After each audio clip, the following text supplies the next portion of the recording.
Welcome back to اندر video. آج ہم دیکھیں گے کہ اسسٹ ویلیو اور انوائس ویلیو کے اندر کیا فرق ہوتا ہے۔ جب بھی آپ کوئی چیز کوئی ایسٹ خریدنا چاہتے ہیں، فار ایگزامپل آپ کوئی مشینری لینا چاہتے ہیں، تو آپ تخمینہ لگاتے ہیں، ایک عارضی ویلیو طے کرتے ہیں کہ مارکیٹ میں یہ چیز اتنے روپے تک مل سکتی ہے، that is called assist value.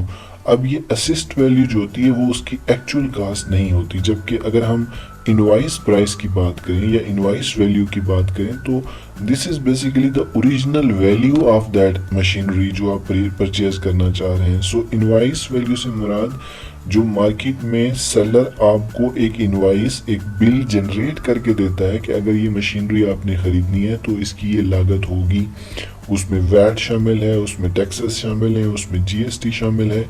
So the original price of any product is called invoice value and the assessed value is a value which you assess، جس کا آپ تخمینہ لگاتے ہیں کہ یہ چیز اتنے تک مل سکتی ہے۔ Hope so you got the point.